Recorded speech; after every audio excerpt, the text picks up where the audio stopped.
Okay, hello everybody. Good afternoon, everybody. Yes, welcome. Welcome to the MCA. Welcome to an MCA Power Institute initiative, which we've been developing over the past 3 days. It's wonderful to see so many people here and giving up one of the loveliest days in Sydney of the year. So thanks for doing that. We're on the last of our formal sessions.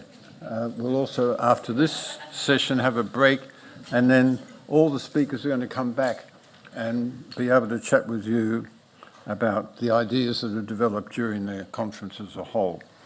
But let me begin by acknowledging the Gadigal people of the Eora Nation, on whose lands we meet. And I honour, as we all do, their elders, past, present and emerging. I do the same to the several Torres Strait Islander colleagues who joined us for this conference. So in the morning session, I offered a couple of ideas about, a couple of pictures about world picturing. Let's see if we can get this to move. We're not doing it yet. That's all right. Oh, I'm obscuring it.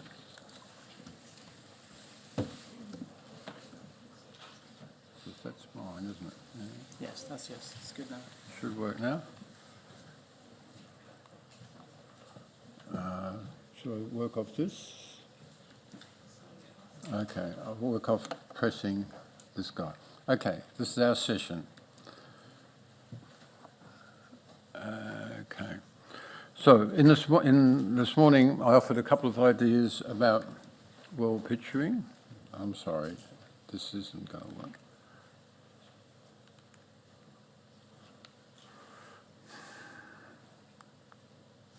Here we go.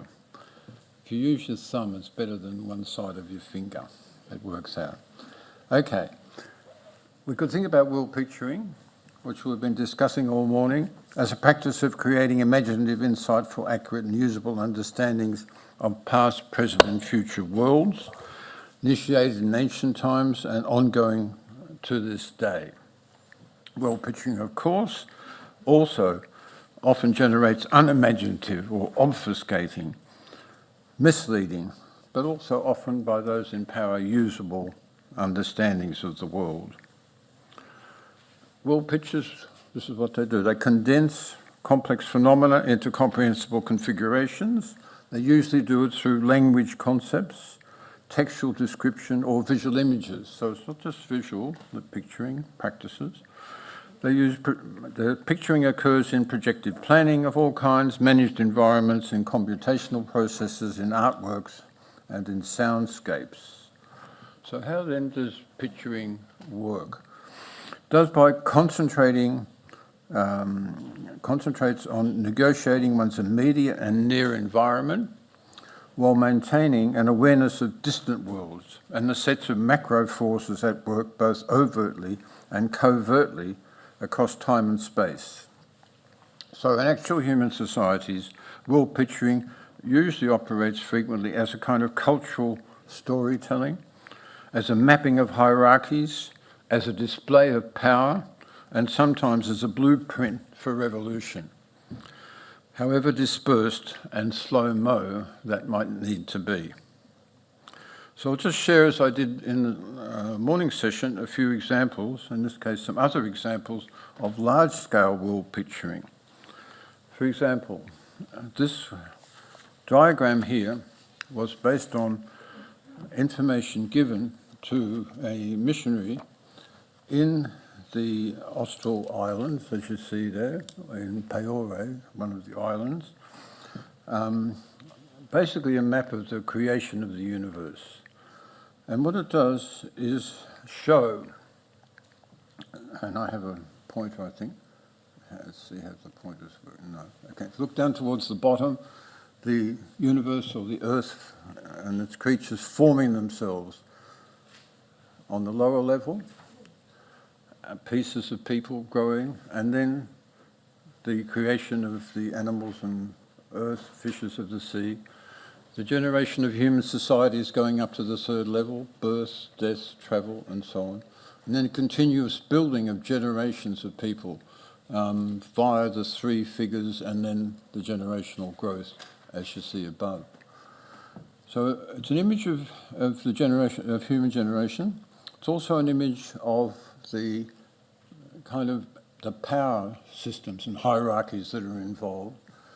It's a framework that's eventually the world, which is understood to be this sphere, this layered sphere is held up by degrees of activity, degrees of quality of character, personality, and of course nobility. So in that sense, it's a power structure, image of a power structure. A world generating itself parallels the paintings I showed from Yukala in the first session. If you look, however, there are ways of communicating this world and the power of this world. If you look at the framework of this and then look at this amazing headdress from the same place, this is the same thing. The same world, same story of generation, given to you in one single visual image on the head of the main, most important, most powerful figure in the region. So the parallels, structure is kind of a piece of condensed, complex world picturing condensed into one configuration, worn and of course performed with song, as was the original diagram, was a diagram of a narrative, a song of the creation of those particular people. That's an absolutely classic form of world picturing. Another one might be this example of a complete map of all under heaven, unified by the great Jing from 1767. This is power totalized. This is actually a map not just of mainland China, but all the way over to Europe, including what we will call the British Isles, is figured on this map as a sort of distant and blurred thing, but it's meant to also be included. Here's another effort at world picturing, in this case a more concentrated place. This is an effort to picture the way in which the United States military and other forces relate to the Afghan National Security Forces. The Afghan National Central Government is going into blue. The institutions they have, the populations, their conditions and belief, the degrees of popular support and not support in all those relationships. This is an effort to, in one PowerPoint, map all the relationships operative as the United States occupied Afghanistan for several years. Itself tells us why they failed in their occupation, as of course they must do. So there's some examples of world picturing, as it were, from above, but also efforts to integrate all the other layers and scales. So in the sessions this morning, we began with looking at the Feral Atlas. We moved on to looking at other works in detail. I'll come to them in a minute. And what we tried to do was address two what I call world questions, questions that the world might ask if it was a being that was asking a question of itself. I think the two questions are these. Given the current situation in which our current situation in which the contemporaneity of divisive difference prevails, what can the clarification of modes of world picturing contribute towards constructing the kind of coeval communality that's necessary to maintain an inhabitable world and perhaps to create a livable and even flourishing world for all? We've now, I think, reached the point where we do have to ask questions about coevality and communality in ways that we could have avoided earlier. We can't surrender to the differences that are going to divide us and destroy us. So we did look earlier, as I said, and took examples, and Jennifer, I happened to click on the same one you began with in your talk. That was done before I heard your talk. So it leads us to the further question, what might a fully or better developed understanding of world picturing as a generally human and as specifically artistic practices contribute towards the envisaging of our actual and possible futures. That's another thing that most critical analysis is frightened of futures, of actually trying to specify futures. We've got to grasp the nettle of trying to think not the same future for everybody, but the possible futures that are in front of us, near, medium and longer term, on local, regional and planetary scales. And again, we had an example of that very much today in Dennis's presentation. And yesterday, and again with Katrina today, we looked inside the operations, the world picturing operations of artificial intelligence. We became very clear to us, particularly from Katrina's paper this morning, that these operations are things done by very fallible humans, mostly of a, if not, let's say, a limited understanding of what the world is like and how it actually does function, producing systems to try and encompass the world's complexity into the measurable frameworks that they can in fact manage, and then train us to actually follow those and accept the outcomes as the world, or most of the viable world. And works like this by Trevor and the analysis we heard this morning, and I'm sure what we'll hear from Kate in a few minutes, will give us, I think and I hope, not only a better technical and detailed understanding of the operations of all these ways of world picturing, but also the grounds on which to develop a critique of them and move towards our coeval communality. So with that said, let me introduce Kate. Kate is a research professor at USC Annenberg in Los Angeles. She's a senior principal researcher at MSR in New York, was the inaugural visiting chair of AI and Justice at the École Normale Supérieure in Paris. Her most recent book, Atlas of AI, Power, Politics, and the Planetary Costs of Artificial Intelligence, has won multiple awards, including the Sally Hacker Prize, and has been translated into 12 languages. I must ask you, is Sally Hacker a person, or is that Sally, the female hacker? Anyway, whatever. Kate currently leads the Knowing Machines project, a transatlantic research collaboration of scientists, artists and legal scholars that investigates how AI systems are trained. She has also created art installations and visual investigations, not least her Anatomy of an AI System with Vladar Njolur, which has been frequently exhibited since 2020, I think, and was recently acquired by MoMA, the V&A Museum, the Ars Electronica Centre, and the Design Museum in London, amongst others. Graduate of the University of Sydney, her latest project, Calculating Empires, a genealogy of technology and power since 1500, premiered at the Fondazione Prada in Milan, and in 2024 won the European Commission's Grand Prize for Science, Technology and Art.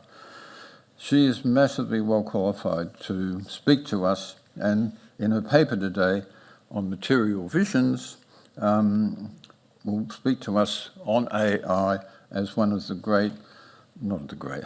largest planetary technologies ever built. Please welcome Kate Crawford.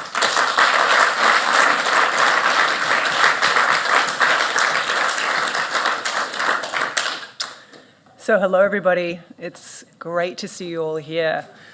How are we feeling? We're ready to go? We're going to dive in? Okay. Well, I have to say, it's a particular pleasure for me to be back in Gadigal country in the Eora Nation, and I'd like to pay respects to elders past, present, and continuing, as do we all. So I lived in this land about, I think it's around 20 years ago now, and so it's particularly a joy to see so many friends and familiar faces in the audience. And I want to give particular thanks to Terry and Nicholas for putting on such a fascinating conference. The last 3 days have just been extraordinary, and it's been a delight to listen and to learn from all of you. So my talk, I think, is really going to follow on from the themes this morning. I felt absolutely with the people I'm most in conversation with in this project. So I'm delighted to now put those themes in the context of generative AI. So the last 2 years have been a fairly extraordinary inflection point in the history of artificial intelligence. We've seen this just dramatic acceleration of AI and its role in our social, political, and ecological systems. A key moment came in late 2022 with the release of ChatGPT. This became the new nondescript interface for computer interaction, a plain white input box with the words, "How can I help you today?" And of course, if you look really close, it also says in grey, ChatGPT can make mistakes. Check important info. Yeah. So within months, millions of people began using this prompt-based interface for searching, working, and creating text and images. But this bland front end really doesn't tell us anything about the vast amount of resources needed to keep all of this running. Behind this innocuous interface is one of the most mineral-intensive, energy-intensive, water-intensive architectures that we have ever built as a species. So we are now living in the onslaught of large language models, text-to-image models, and text-to-video models.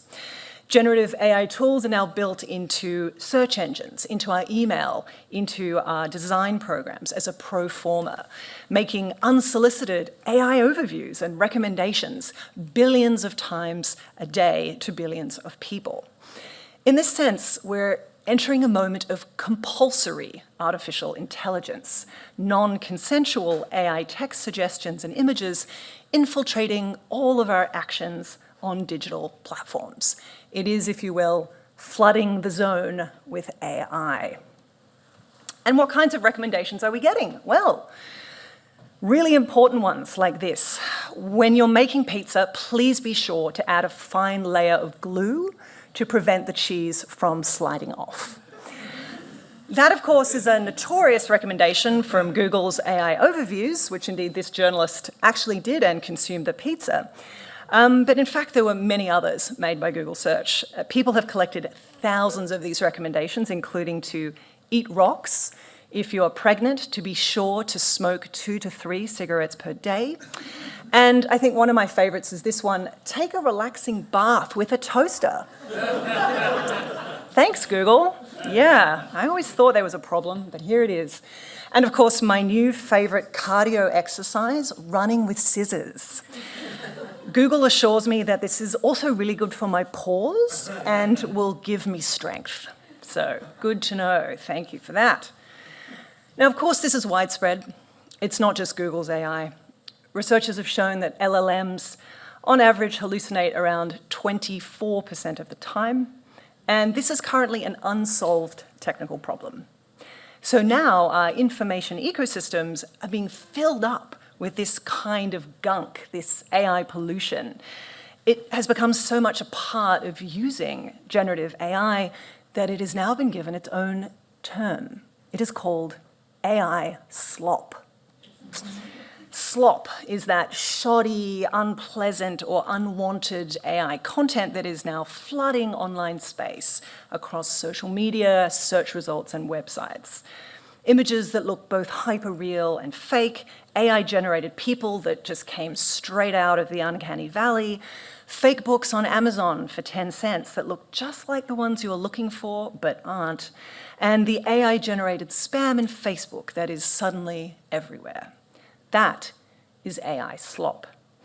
This kind of AI waste is growing so fast that platforms cannot shut it down. They simply don't know how to. Now, Paul Virilio, the philosopher of technology and speed, I think put it well. When you invent the ship, you also invent the shipwreck. When you invent the plane, you also invent the plane crash. When you invent electricity, you invent electrocution. Every technology carries its own negativity, which is invented at the same time as technological progress. So today I want to consider the shipwrecks that come with generative AI, but not as a fixable set of problems or a set of biases that you can technically correct, but as core to the technological process of AI itself. I'm going to argue today that the new forms of artificial intelligence are fundamentally metabolic, burning electricity and evaporating water at an exponential rate while increasing the ingestion, digestion of data, and the excretion of slop. At the sort of turn of 2024, we started to see a massive increase in the metabolic rate of this system. It is frankly astronomical and growing. Data centers are already using as much energy as entire nation states, and according to the International Energy Agency, within a year we'll be using as much energy as all of Japan. What is happening all around us is the creation of a technical infrastructure with a metabolism that is directly competing with humans for basic resources like water, energy, minerals, land, pushing the limits of a planet already under strain. Now, Karl Marx used this metabolic analogy when he wrote about the shift from rural to urban living under capitalism. In pre-industrial societies, the manure exchange was a key process. Humans and animals would shit in their small farms, and that would be returned to the soil as fertilizer, maintaining soil fertility and sustaining the agriculture. But with the rise of industrial modernity and the mass migration of people to cities, this cycle was broken. Shit that once fertilized fields began to accumulate in cities as pollution. People threw excrement in the streets, while rural soils were deprived of nutrients, thus driving the need for artificial fertilizers and exacerbating a cycle of environmental degradation. John Bellamy Foster refers to this as a metabolic rift, this systemic disruption of the relationship between humans and their environments brought about by capitalist production. Now, sociologists like James Moore have shown that these metabolic rifts actually recur over and over again since the rise of capitalism, as new phases of industrial development reorganize the planet in different ways. So I'm going to argue that we're seeing this play out right now, but in the empires of AI. The turn towards massive, data-heavy, and resource-intensive generative AI is driving a new and dramatic form of metabolic rift. It's affecting our environment, our patterns of work, our supply chains, our culture, and even visuality itself. It's also filling our own information ecosystems with a new flow of shit. And that is the focus of my talk today, to explore the fundamentally material cycles of shit around AI consumption and excretion, and conversely, to consider how the practices of vision in AI have material consequences. So my talk has 4 parts. We're going to start the metabolic cycle with the practices of mass data capture and processing in Gen AI. Then we'll look at the ecological resources used to drive this process across minerals, water, and energy. And then we'll look at how human labor is used to attempt to clean up these waste products from AI systems. Then we'll consider the epistemic layer, how these outputs of AI are circulating, and the epistemic shifts in our image practices in how we acquire, produce, and even recognize knowledge. So, for the last decade, I've been developing visual methods for mapping the materiality of AI at a macro planetary scale, which is why I particularly loved Terry's introduction today to look at these kinds of macro representations of hierarchy and power. This is the example that Terry mentioned this morning, Anatomy of an AI System, a project I made with Vlad Anjola in 2016. We visualized the life cycle of a single Amazon echo, from the very beginning with the extraction of minerals and smelting practices, to the assembly, to the labor, to the data processing, all the way through to the end of life, where these devices are thrown away, generally after 3 to 4 years of use, in giant e-waste toxic dumps in places like Ghana and Pakistan. Speaking personally, this project completely upended the way that I was thinking about artificial intelligence. I've been in the field for a long time, but it gave me a very different view of those life cycles and the political economies that drive our systems. We just released a new project entitled Calculating Empires, which is this large-scale research visualization of technological power over the span of 5 centuries. This project introduces the element of time to look at the patterns of colonialism, militarization, automation, and enclosure since 1500. And we focus on 4 themes: communication, computation, classification, and control. Starting with the rise of capitalism in the 16th century, we trace how global networks, both cultural and mercantile, were taking shape. This is, I think, another moment of metabolic rift in the sort of early 1500s, where you start to see the technologies of long-distance shipping and navigational instruments, enabling mass land annexation and the genocide of indigenous populations, while also circulating viruses, drugs, and weapons. New scientific instruments and calculating systems were developed, and of course, a whole range of meticulous cataloging and privatizations of land, animals, plants, and even outer space. And it commenced this sort of layered agenda of colonization that we've heard in several of the panels over the last couple of days. And what I'd like to suggest is that we're seeing these same strategies echoed today in the technology industry. I won't go too much further into this project. You can see it online at calculatingempires.net, but I'm going to use it as a little sort of illustrating pixie dust, if you will, as we go through this metabolic process. So as data is at the beginning of the metabolic cycle of AI, let's start here. The last 2 decades of AI has been marked by this absolutely relentless pursuit of data. Training data sets went from being relatively small with some human curation to being massive, indiscriminate dragnets of the internet with little or no human curation at all. The industry's hunger for data has dramatically increased as the metabolic rate of its systems have grown. There's actually this ad that bizarrely Apple decided to release earlier this year, which is an unintentionally perfect metaphor for what is actually going on with generative AI right now. Put up your hand if you've seen this ad. Good, a few people. It is spectacular, is it not? So for those of you who haven't, here it is. We get to see a giant hydraulic compactor that slowly pulverizes all forms of human culture. Musical instruments, video games, dozens of paint canisters, a typewriter, turntables, a series of cameras, lots of cute little animated entities, and centuries of human expression and creativity that have been extracted and then crushed into a fine paste, just all training data for AI models. This process, as we'll see today, has also created, there it is, see, isn't it worth it?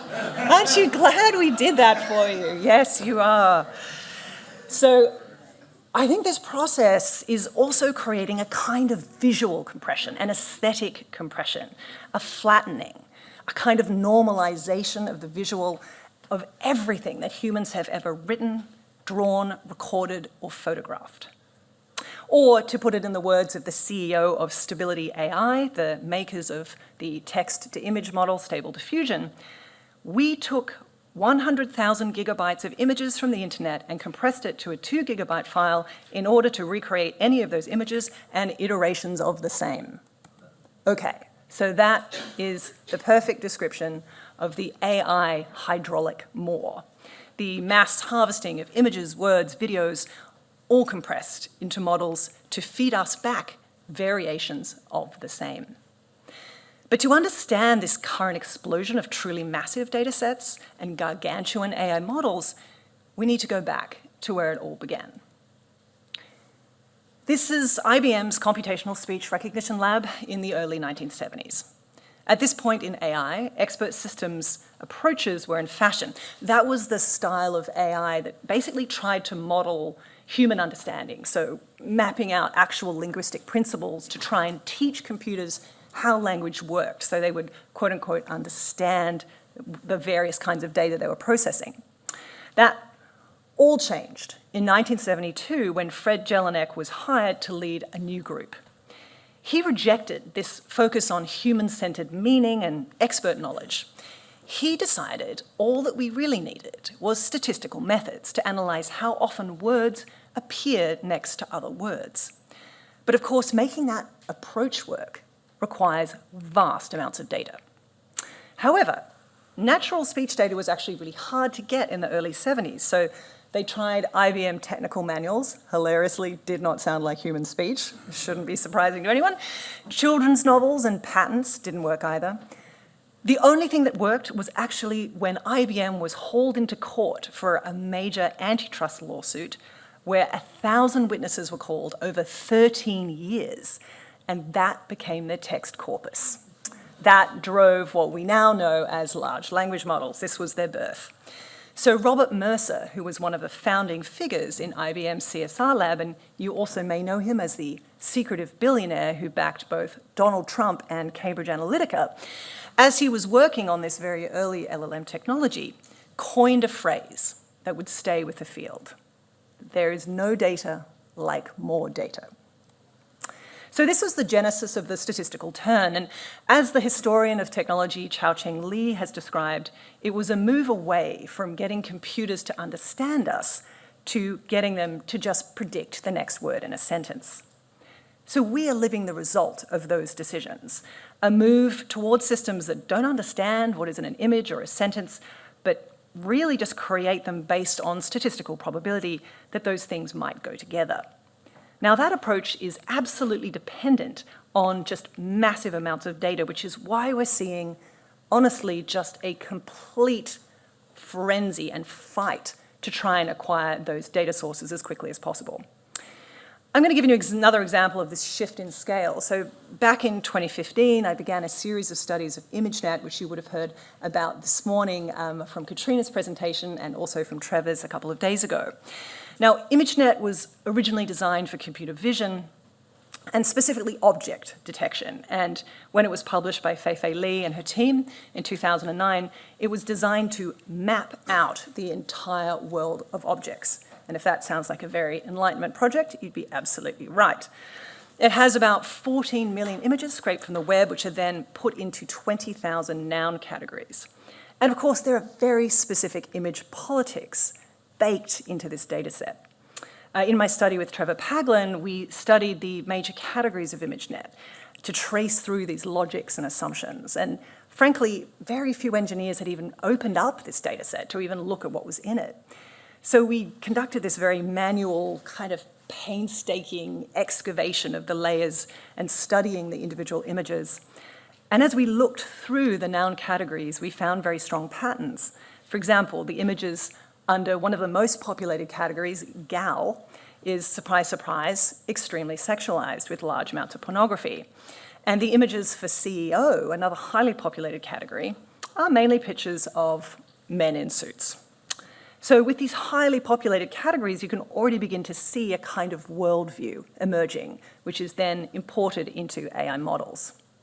Now, some of the categories shift from descriptions to moral judgments, as you can see here in categories for hypocrites, drug addicts, and Jezebels. And just keep in mind that these are all just people's Flickr photos, in the most part, that have been scraped and then allocated to various terms. These people have no idea that they have been labeled in these ways. So this became an image regime of classification that, in many cases, just plays to the worst stereotypes of race, gender, and class.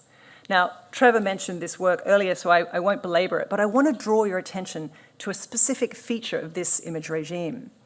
It's that all of these labels were applied by hand by almost 50,000 crowd workers, primarily based in the global south, who were presented with screens like this one, asked to click on photos that matched the concept of a noun. These workers were asked to sort up to 60 images a minute with very little context and not being told what it was for. So these human bodies were just seen as the ground truth interface, a kind of human verification layer, assembled on the assumption that all people have the same understanding of an image and that an image can be easily correlated to a noun, regardless of culture. Now, this assumption is even weirder when we realize that the workers who were labeling ImageNet came from over 150 countries and had completely different understandings of, what lunch would be. So this was a little like AI's handcrafted era, as people were being used to create this world of objects that has some strange and deeply problematic outcomes. So in many ways, we're now seeing a very dramatic shift. Where ImageNet had 14 million images, new datasets have many billions. Take this example. This is line 5B, which was used to create Stable Diffusion and Midjourney. It has around 5 billion images and text captions, all taken from the internet. So those captions become the labels. So they no longer needed human bodies to act as this verification layer. So this is a new form of industrial scale capture. And when you look inside it, and I did this with my amazing colleagues in the Knowing Machines project, you find very curious things. These vast datasets are not evenly distributed representations of the internet as we're so frequently told. They actually prioritize certain kinds of elements. So this dataset is not a mirror, it's a mine. Specifically, the preferred sites of extraction for line 5B are e-commerce and shopping sites like Shopify and eBay. Now, the reason for that is because images on these sites have alt tags, those short descriptions of what's in an image. It's a really cheap way to get labeled images. But alt tags are a very specific gamed language meant to manipulate Google's ranking algorithms. So this is what we're training AI systems on. I'm going to give you an example. On the left, we have an image from line 5B, which you can just make a little thought in your brain about what you would label this image as. Maybe woman in a bikini, perhaps? No, this is heart-shaped Sunny's China Dolls swimwear. And the cup on the right is Floral Art Premium Heavyweight Paper 9 Oz 24 count. So generative AI is shaped by companies trying to sell products. This data is much less about how humans see the world than it is about how search engines rank the world. It is a visual language that is powerfully shaped by commercial logics. So when you train an AI model on this data, you are seeing like a shopping cart. So the regimes of visuality in AI models are not neutral, of course, but they're trained with these very specific structures of meaning and aesthetics. And above all, data is valued not for the quality or the content or the precision, but only for the scale. Or in the words of Anna Singh, who was mentioned earlier today in Jennifer's project, scalability is this drive to expand and expand and expand without ever having to rethink the basic elements. It's scale in the extraction of data and scale in terms of generating all of these billions of images globally. So this is part of a process that has been recognized by theorists and artists for decades. I mean, you could think of Wilhelm Flusser's idea of the technical image back in 1985, or of course Haroon Farouqi's idea in the early 2000s of the operational image. But generative AI is producing what I think of as the metabolic image. These images are produced by digesting billions of other images that are broken down into smaller parts and absorbed into the latent space of AI models, which then excrete out streams of image emissions. All of that AI slop produced at scale every day worldwide. So what is driving this massive appetite for image ingestion and excretion? Guess what? It's environmental resources. At the ecological level, we are already starting to see the effects of large-scale computation in our atmosphere, in the water table, and in the Earth's crust.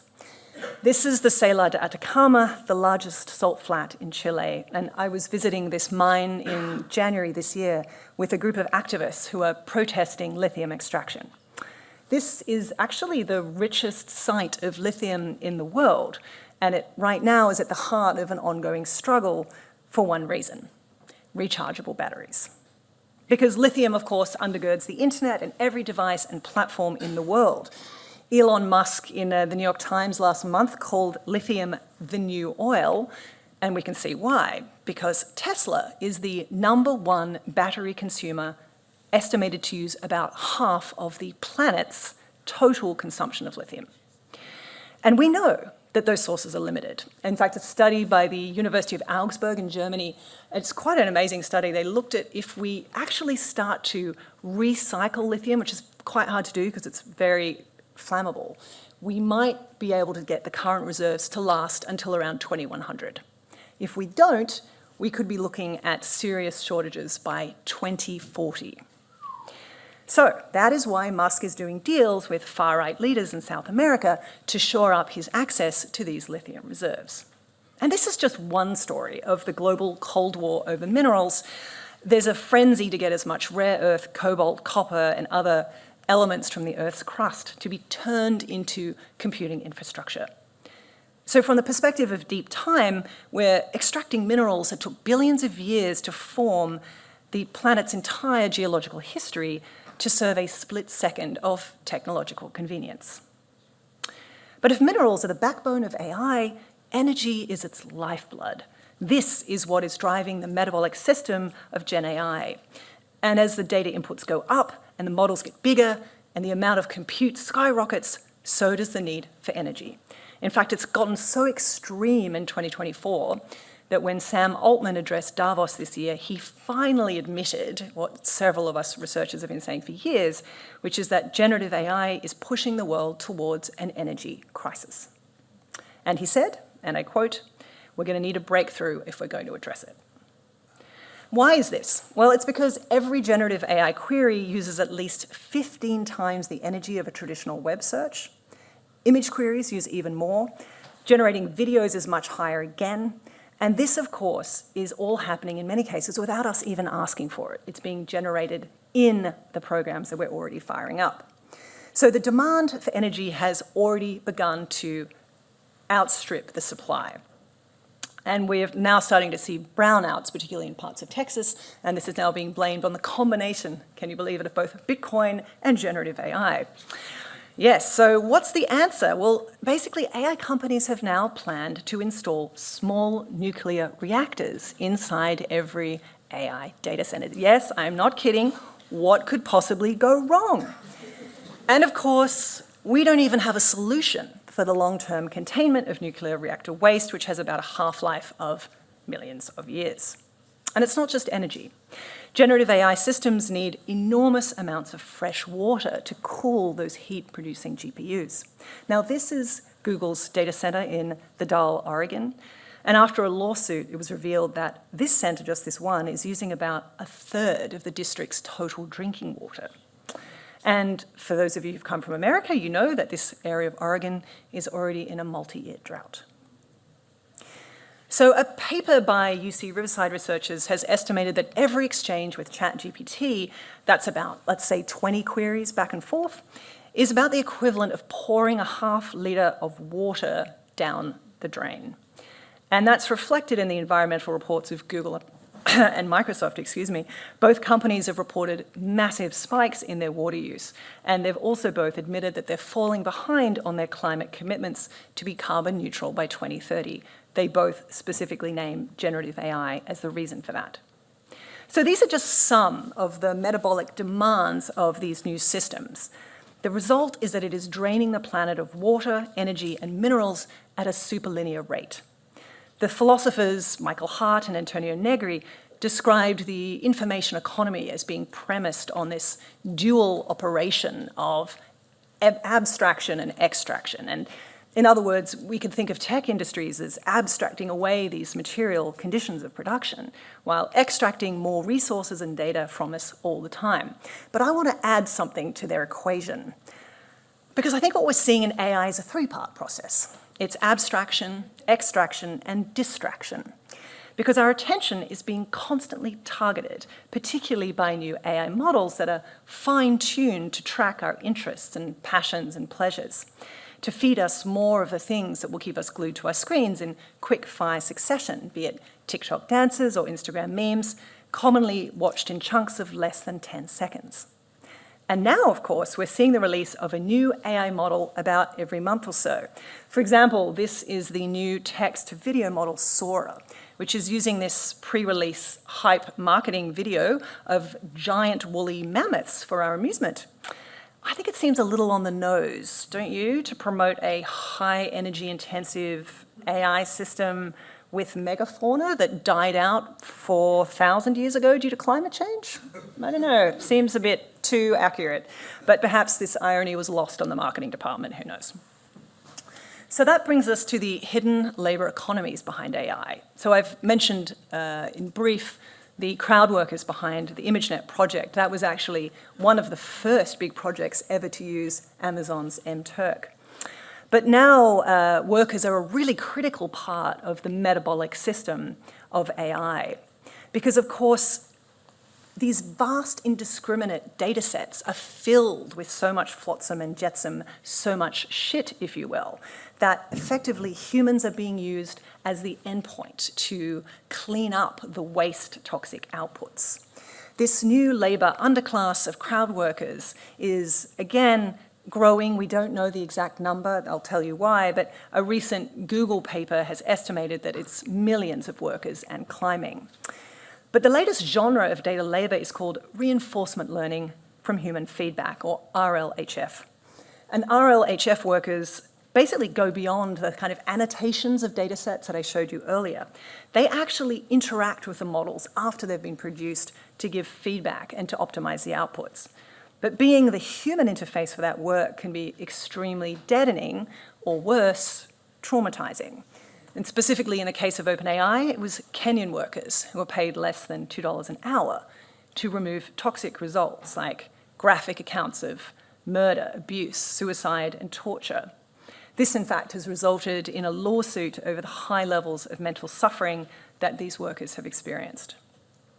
So while we're being told that AI systems are increasingly automated or worse, autonomously intelligent, they are completely reliant on crowd work for the cleanup work. These workers are an essential part of the cycle of AI, and as the models grow, so does this workforce. But it's increasingly hard to see inside the AI factory, and that is by design. Companies always contract this work out, so they're not their own employees, and obviously that means they don't get the same conditions or pay. And they also demand strict confidentiality. And so I encountered this actually in my research for the Atlas of AI book, which is that data workers are terrified to talk at all about their work because they're told that if they do, they will lose their jobs. They're in many cases not even allowed to tell their families what they do. So just like AI's environmental harms, the cycles of the crowd work economy are kept hidden from us. So we've touched on these core elements of AI's metabolic cycle, from data to environmental resources to human labor. So now let's see what happens to the outputs, this new regime of AI images and how they are circulating. We can think of this as the epistemic layer, how effectively we are now seeing this impact in cultural practices. Now, earlier this year, you might have seen this label because Meta started automatically labeling images that you upload on Instagram as made with AI. Did anyone get this? Did you have? Yes, congratulations. I'm really curious to hear what you did, but maybe when we get microphones, you should put your hand up and tell us that story. So they created this system effectively to try and ward off all the criticisms of the increase in deepfakes and revenge porn that was circulating. But of course, what happened is it started flagging all kinds of images. In fact, was your image actually made by AI or not? I think so. It was? You think it was? Okay, that's a good sign. Well, lots of people who were just taking photographs were also getting flagged. And particularly if you retouched an image in Photoshop or you did anything in an app on an iPhone, it was definitely going to get this flag.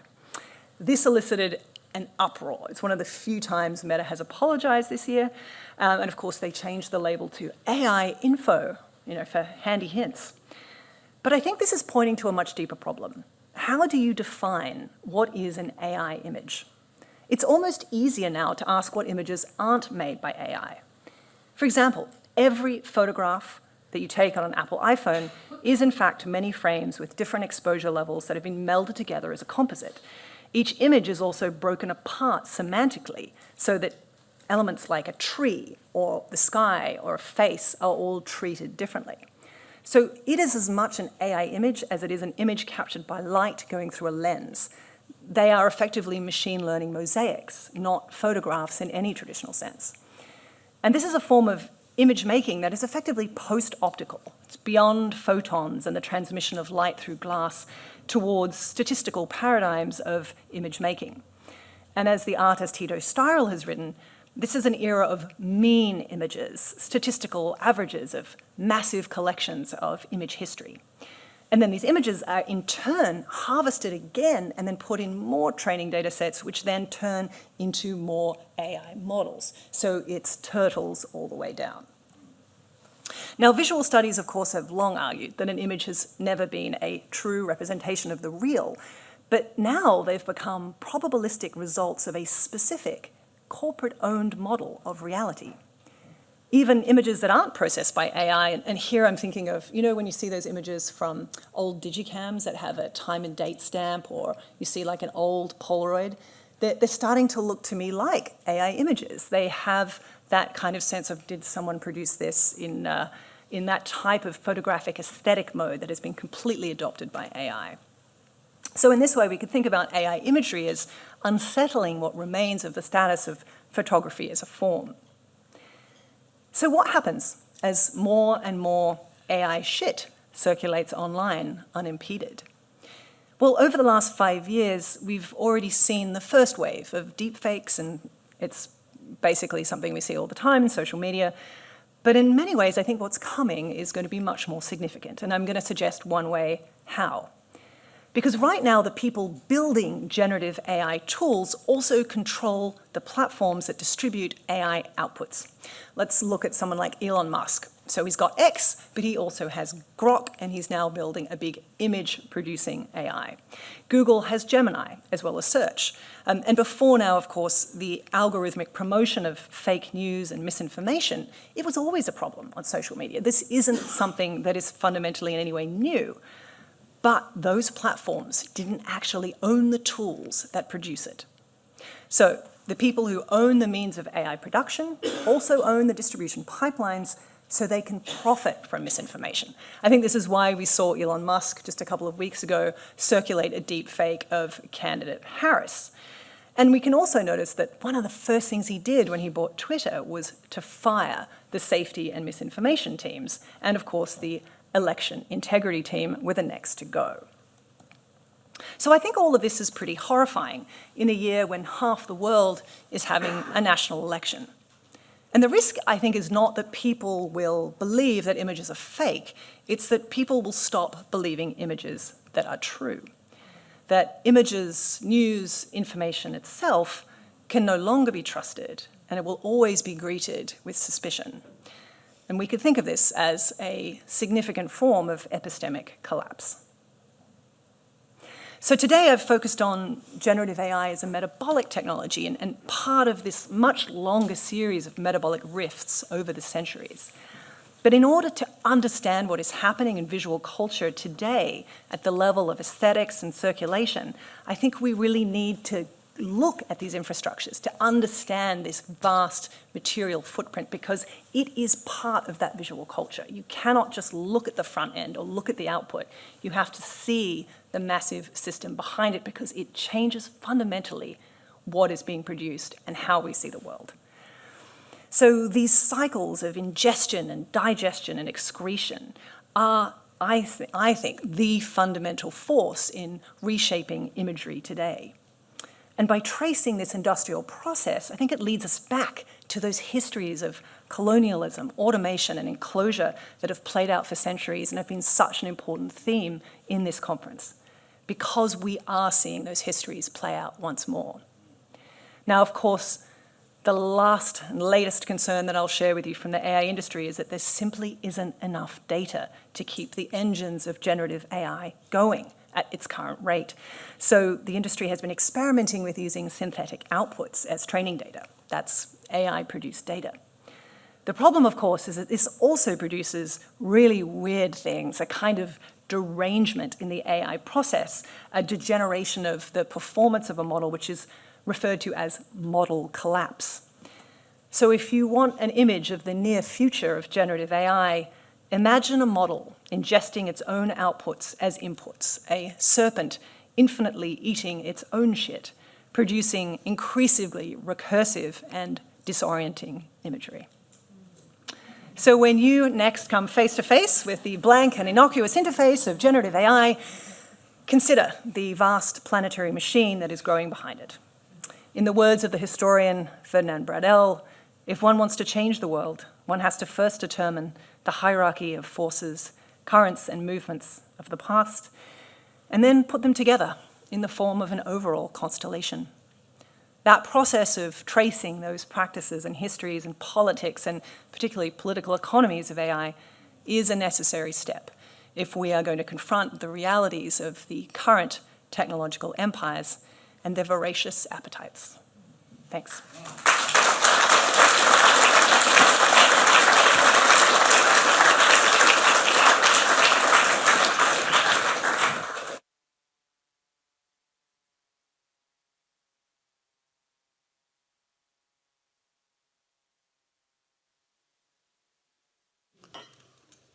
Oh, wow. Fantastic. I apologise to anybody who's offended by the word shit, because I'm going to use it a lot. But, you know, we had to have a scatological end to the conference, didn't we? I mean, it was time. No apologies needed. We're all in the shit together. Shall we say the shit has hit the fan? Okay. So, this is wonderful. I have questions, but I think we really should open up to anybody in the audience to ask. We have already Katrina. Yep. Thank you so much for that talk. It was deeply enjoyable and awful at the same time. Thank you. Given that we're in an art gallery discussing these questions, and as someone who has been trying to think through some of these issues inside institutions, what is your advice to institutions that want to continue to valorize the static outputs and gestures of the kind of discrete in-framed image? And what is at stake in kind of institutional practices for manifesting what is happening at the back end and how these images come to screens? Like, what are institutions to do in this radical shift in visuality and value, in your opinion? Katrina, I love this question. And look, it's the sort of thing that you and I could sit down and have a lovely beer this afternoon and discuss in the sun. So let's bench that for the much longer version. But let me give you the short version. I think institutions are in a bit of a crisis about AI. They don't know what to do about it. There was a massive scandal, I think we should say, at the very least a very strong debate around the acquisitions of Rafiq Anadol's work, the machine hallucinations work, as a kind of celebration of those outputs rather than giving people a deep understanding of the inputs or indeed how energy intensive that type of art really is, which is actually quite extraordinary. But you've got a real problem at the moment, because how do you actually show what is going on in the back end? And I'm in these conversations with people like Holly Herndon and Matt Dryhurst, who I think did a really amazing work that was shown at the Whitney Biennial this year, which is a model where you can actually influence the training data to see what different kinds of outputs you get. But it was shown in the museum as a static image, and it didn't show you the model at all. You could go up and, you know, have a look at the QR code and maybe bring it up on your phone. But it was really hard, I think, for the institution to think about how do you show a critical intervention into model making? How do you give people a sense of these wider ecological processes behind these systems? I think it's a problem we have to solve. Otherwise, we're going to be stuck with this kind of period of just like, yay, AI art, which is incredibly facile and I think leading us down the wrong path. But I think, again, this is not an easy solve because we have to kind of reorient our understanding of what a museum does. And I think that's a bigger institutional question. You know, how do you give people a sense of hands-on work? I mean, it's been so transformative to me to sort of spend time, and I know you've done this too, working with the data sets, seeing what that material is and then how it's gathered and the people who had to do it. It gives you a very different relationship to an AI art output. So I think almost thinking that way? What are the experiences that you can give people and institutions to have that deeper understanding? I think that's actually really politically necessary as well as artistically significant. Great question. Kate, that was such a fantastic paper. Thank you so, so much. And I just love how you really brought us to a certain kind of historical recursiveness to these problems and techniques. It was wonderful, and just really thinking about the predatory system we've all been encaptured by for the last 500 years. I have two questions. I think one is sort of more straightforward, and that is, what is the kind of scale of the profits from AI? I mean, which is maybe what to say, what's Elon's end game, right? And I think the other one would be, are there possibilities for refusal? Oh my gosh, look, and again, I just want to repeat how fantastic it's been having you here and having your work in these conversations. It's just been a delight and incredibly important. So Elon's endgame, Mars. And let's look at that for a minute. I'm actually quite serious. He uses this as an ideological construct to say, well, this is where we're going. We're actually creating this, exoplanetary fantasy that it doesn't matter what happens to all of these resources that I'm ripping out of the ground in Chile and Argentina because, of course, we're just going to leave this planet and go to Mars, which is, of course, as you will know if you've been to the Amazing Science Festival as part of the Powerhouse this week, itself a type of recurring fantasy that we cannot do. We are absolutely not designed to be living on other planets in these bodies and in these skins. So I think it's a very dangerous ideology. But if we look at the actual end game, I think it takes us back to those histories. It is domination of infrastructure and therefore political domination. I mean, if you look at what Elon Musk has done just in the last 12 months at SpaceX, he has now become the only entity capable of putting Department of Defense satellites into space. The entire US Defense Force is reliant on Elon Musk right now. So what kind of power does he have to influence policy at a nation-state level? I mean, that is an extraordinary amount of power to give one person. But you also mentioned profit, and the interesting thing is these systems are not profitable. These are loss-making systems. In fact, OpenAI is expected to be posting something like a $5 billion loss in this year alone. So this is not about making money yet. This is about trying to capture the field so that everybody starts using your system, that you become the one great AI that rules them all. But once you get that, you get fresh data pipelines. So every one of us, every time you're interacting with ChatGPT or DALL-E, you are training the model. You are giving it your data, you're giving it your information, and it is being trained on your unpaid crowd work. So that's the fresh data pipeline that the companies really want. So the game right now is capture and enclosure, not profit.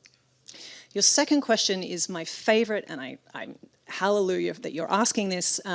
This is, I mean, honestly, for me, how I ended the Atlas of AI book was on the politics of refusal. Because what does that look like? And I have to say, when I finished the book back in 2021, I was pretty dark on where you hit the limits of those politics. But then something glorious happened, which was the strikes. We saw the first ever AI labor strikes in Hollywood. We had writers and actors going off the job in some cases for over a year with enormous financial costs to those people. But they knew that if they didn't stop at this point, then their work was going to be completely taken from them in a whole lot of really problematic ways. Now, we could discuss how successful those collective bargaining agreements were, but it showed that a type of labor action and unionization still works. It still has power. So there was a politics of refusal there that I think we can look at. I also think, look, regulation is a really conflicted space, but we're going to need it, and we're going to need better regulation than what we have. Again, it's not a politics of refusal, but it might be a politics of delimitation.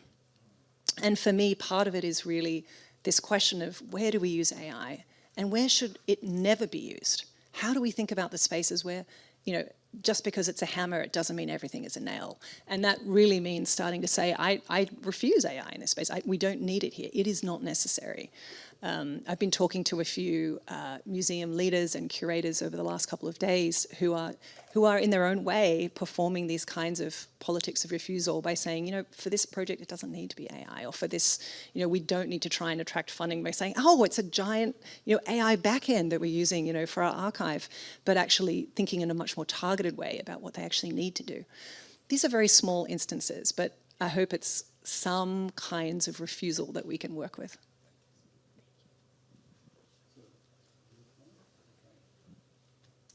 I want to hear from our friend who got flagged. Can we bring you in? I'm really curious what happened to you.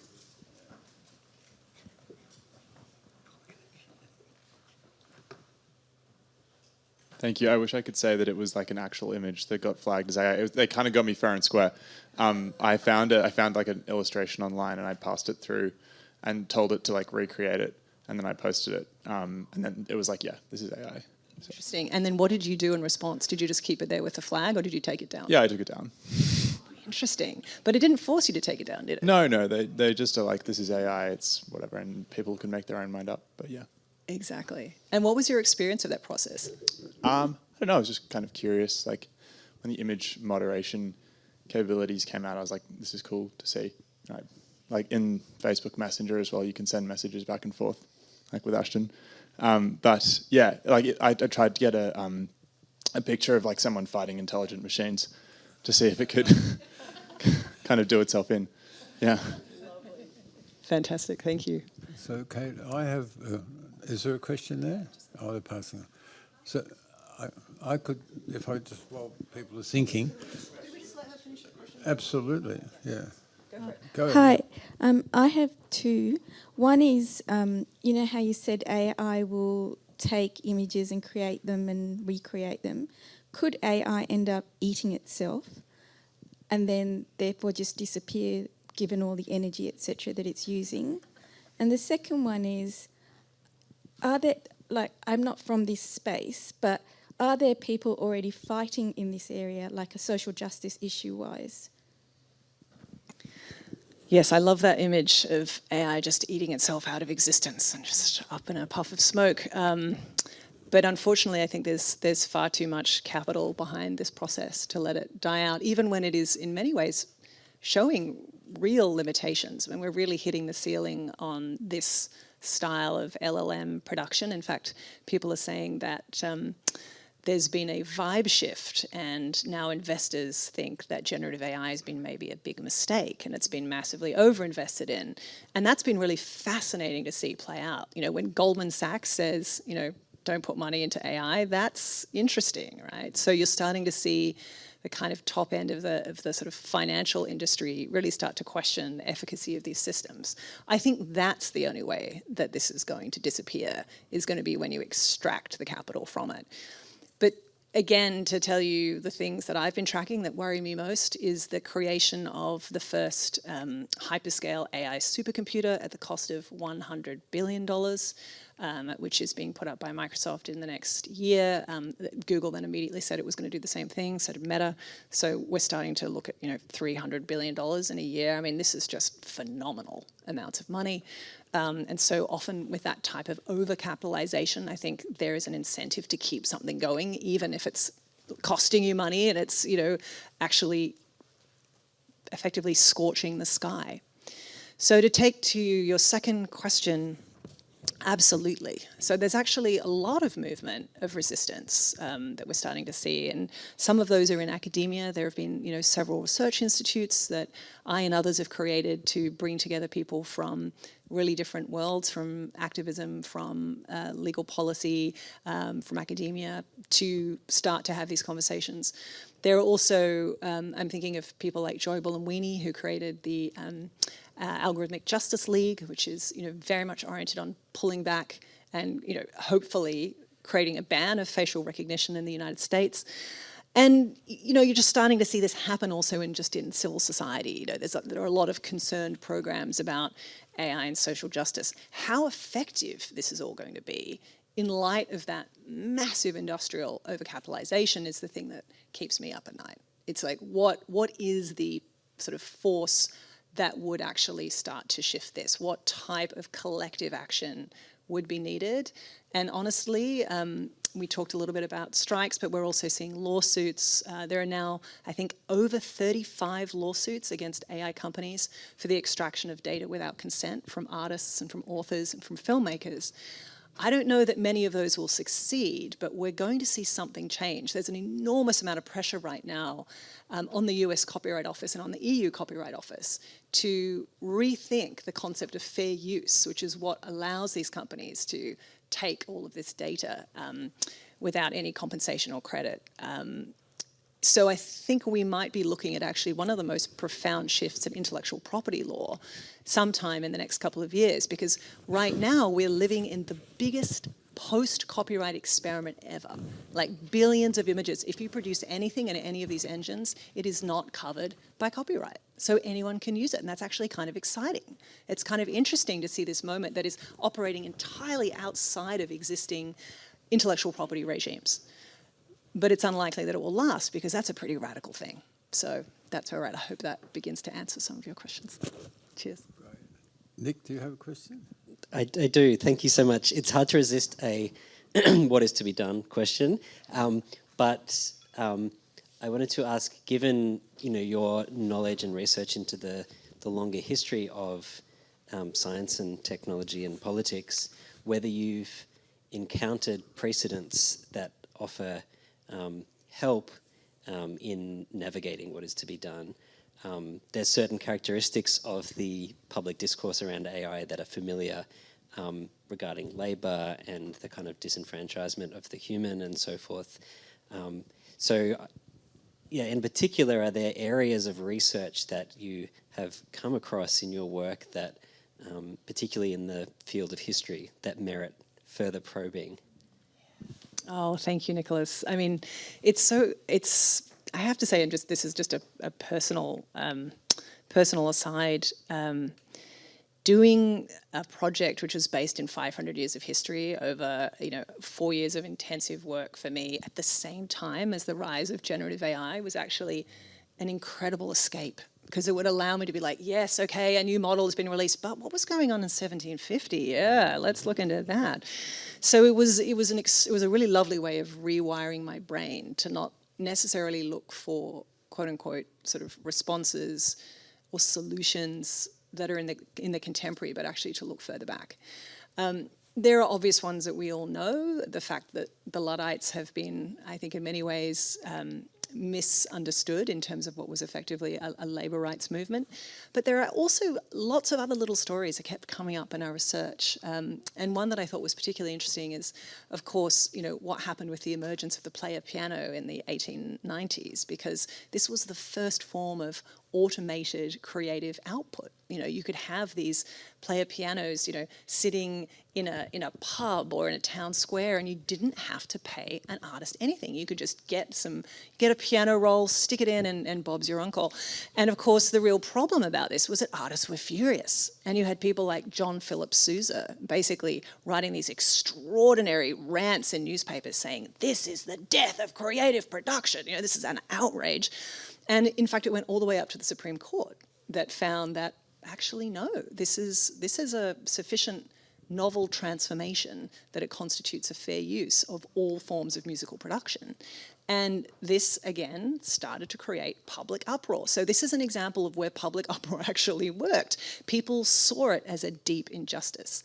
And ultimately, it was Congress that acted, and that gave us the first Copyright Act that had the idea of music royalties, which of course is now built into the industry. And we could talk about where it is now with Spotify, but that's a whole other story. But at the very least, it told a tale about technologies that will capture, automate, and just wait and see if they can get away with it. And then it goes through a set of legal responses, a set of social responses, and some of those are pushbacks and some of those are accelerations. But I think looking at those historical moments, and there have been many, I mean, we have, I think, something like 5,000 on that map, so far too many to talk about here, but it's a recurring pattern, and it means that I think we can have hope in the fact that it's in conversations like this, it's in all of the communities that are represented collectively here that we can actually start to create those kinds of change. I hope that doesn't sound too Pollyanna-ish, but that's that's how I, gain strength when I'm doing this work. Could I just add to that and put a suggestion to you, Kate, that we mustn't forget the power of critical analysis. Because you mentioned Marx earlier in your talk.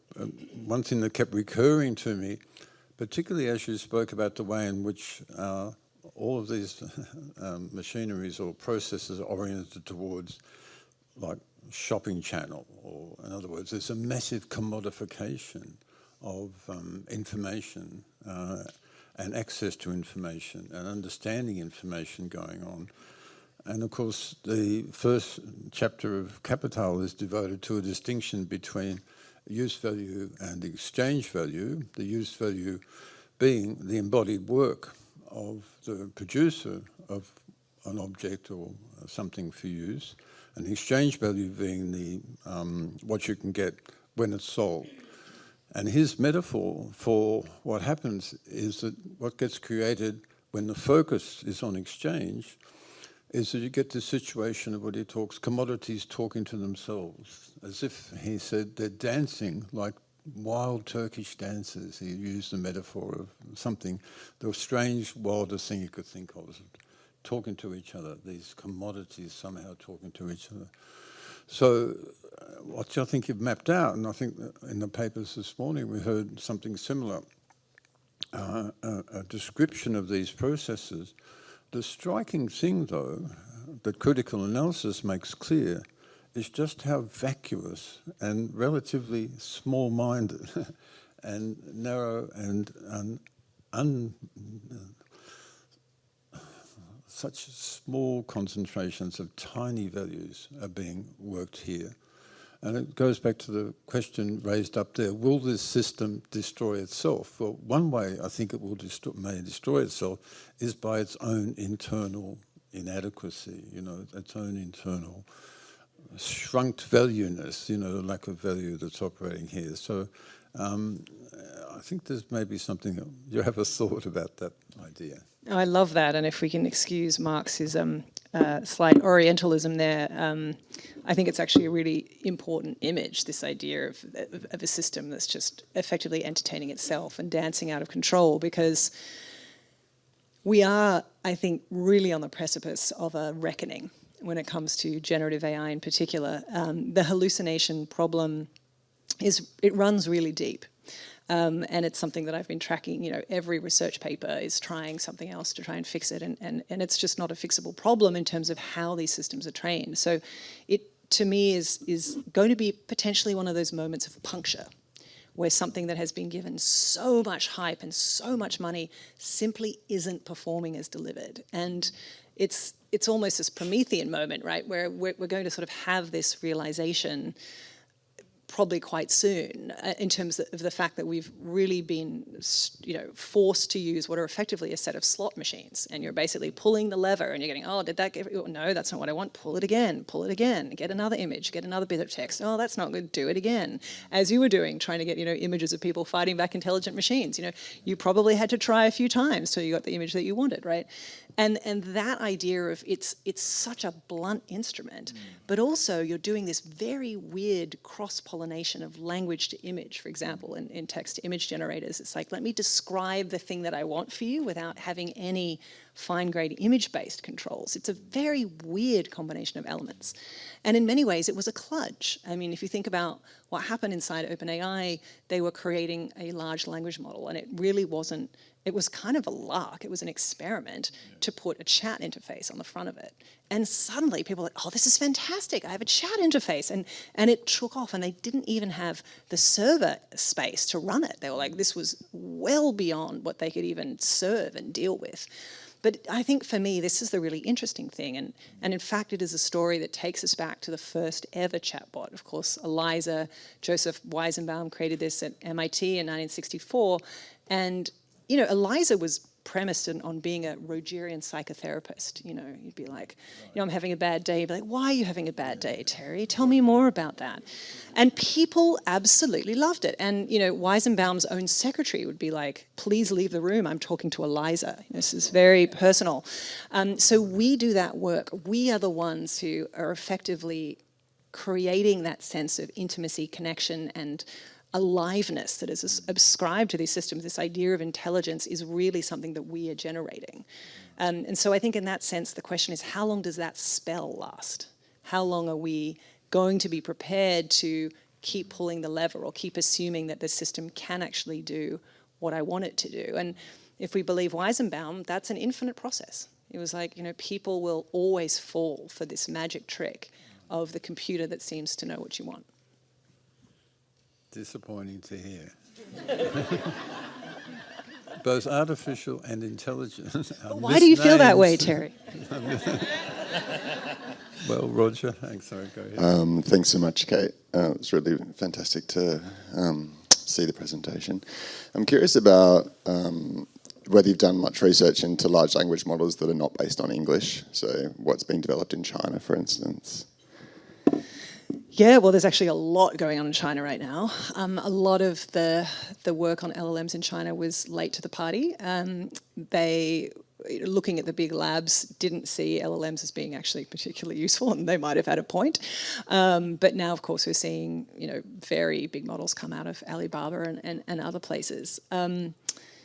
What is really interesting is that you get to see the kind of absolute dominance of English, because when your sources are primarily online, you just have this absolute kind of just cacophony of specifically American English.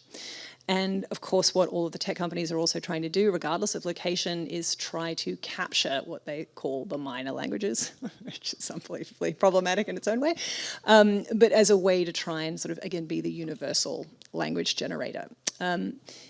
It's not working very well. And interestingly, this is another place where we're starting to see pushback. There are some groups that are saying, you know, again, if they're small language groups saying, we don't want you to actually digitize our archives. We want to preserve this language group away from, you know, the AI machinery.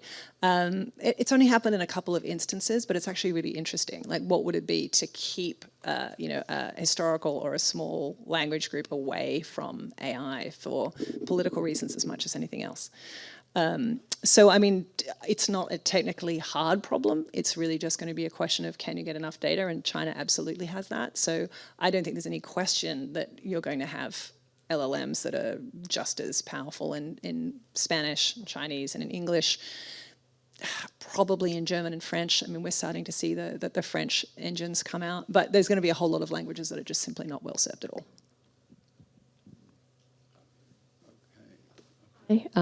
Thank you, Kate, for a fantastic lecture.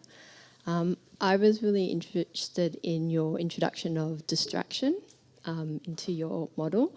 I've been following the upcoming US elections quite closely for my sins, and I've heard a number of commentators repeat the late Toni Morrison's observation that distraction is the very serious function of racism. And so I was just wondering if you wanted to expand a bit on that, on your use and understanding and that more insidious kind of function of distraction. Thank you. That's a fantastic question. And I think you're pointing to something that's really profound. And again, distraction as a type of psyop, if we will, given the themes of the conference, has a very long history. Like, it's not a new thing. And in fact, it's been a tactic that's been used for forms of social manipulation and capture for centuries. I'm always interested in sort of the originary story of the false flag operation, that, you'd have pirate ships that would, put up the flag of another nation so they could go and attack the ship and say, no, we're friendly, but actually this is the false flag. And trying to think about where those false flags are emerging as a sort of attempts to, distract, enrage, create particular sorts of responses. And I do think it was really interesting to start to see figures like Elon Musk really use deepfakes and misinformation, or AI parody, which I think is probably a more appropriate term for it, as a way to create a deep sense of, racism and the idea of like, this is a diversity, an equity and inclusion candidate. And it was, extremely effective. I think of the order of 30 million people saw that video and heard Kamala Harris describe herself as, basically just there because she was a black woman. And then, of course, for him to then question her blackness. I mean, it is every kind of form of distraction away from the issue of an election, as you could imagine. But I think what we're seeing at this more kind of networked scale is that type of extraction and distraction happen just so constantly. I mean, a few of us have been talking about it in this conference that, the more we get acclimated to being in environments like TikTok, for example, the more you start to see the mechanisms and how easily we are vulnerable to them. So, this is something that Trevor and I talk about a lot as well in terms of, that we are creating quite predatory systems that know exactly how to create those mechanisms of distraction that are personalized to you. So racism is a very, it's like a blunt instrument. It's like, let's try and, use that to across an entire population. These are very specific dog whistles and forms of manipulation that can go specifically to you based on what you've been looking at. That to me is much more insidious and actually much more frightening because it's really effective. It really works. And so that fracturing of consensus reality such as it ever was, but into these very precise forms of manipulation, I think is the thing that worries me the most. We're heading Thanks. towards the end of our time. Oh, sorry. I think we could do another question. Please, go ahead. Kate, thanks so much. I was curious, you were talking about Mars as Musk's kind of end game, and I was thinking about Neuralink, and I wondered if you could kind of comment on that as kind of like, as perhaps another kind of new terrain. I feel like we understand that that's already being eroded in various ways by the technologies that we've been discussing at length as part of this conference. But could you talk to us a little bit about that? I love that you asked this question because it takes us right back to the very first presentation at the beginning of this conference by Anina looking into neuroscience. And of course, neuroscience is sort of seen as the new frontier for AI and of course for social manipulation. In fact, I think we were chatting just the other day about can you tell us a little bit about that South by Southwest presentation around brain manipulation for advertising? Because it's such a perfect example of this. Can I bring you in? Yeah, this was a presentation I attended at South by Southwest by the Director of Marketing Science from TikTok and the CEO of some kind of brainwave scanning company talking about their research into how could advertisers on TikTok best inject brand identities into the brains of viewers without the people watching those ads knowing that's what's happening. And unfortunately, I seem to be the only one in the standing room only audience completely freaked out by this presentation. Everybody else was rapt and taking notes and really excited to get all these tips. Wow. I mean, it's such a, I can see it too. I can see the room. I've seen those rooms at South by and you think, what is going on? But it's so fascinating to me that there isn't even that question around consent, that it is literally designed to abrogate consent. I mean, that is the thing that is so, to me, continuously shocking, that that's seen as absolutely okay. And of course, we can connect that to the long histories of advertising and, in fact, subliminal advertising that, decades ago was designed to do precisely that, inject a brand into your brain without you noticing, except now it's, different kinds of, tricks that have been learned from neuroscience, or indeed, Elon's endgame in this space is the brain chip, the Neuralink interface, so that, I think his exact phrase was the reason he wanted to create it was that his fat fingers couldn't input all of the ideas he was having quickly enough. And so if only he could have a chip. But it is opening a massive new attack surface for manipulation. And of course, Werner Herzog just recently made a documentary called Theatre of Thought about this exact problem. Which then inspired Chile to pass the very first neuro-independence law. actually saying, you have a right to your neuroagency, and people should not be allowed to actually, directly manipulate that. But we have to ask the question, what isn't directly manipulating that? I mean, we already live in such a, profoundly manipulative media space that I think it really just acts to me almost as a fantasy frontier. So I have questions that I was trained in, feminist phenomenology that, we don't live in this sort of Cartesian dualism of the brain and the body, that the brain interface is actually not the same as this sort of fleshy interface of what we are, and that it's itself almost like a misunderstanding, in the same way that the term artificial intelligence, I think, is a profound misunderstanding of a technology that is neither intelligent nor artificial. Something very similar is happening in the Neuralink interface. It is misunderstanding what it is to be a body that lives in relation, in community, in environment. But that is not going to stop an enormous number of people and an enormous investment to try and use that as a way to manipulate people to buy stuff. Let's resist that then, shall we? Okay. Please join me in thanking Kate Crawford.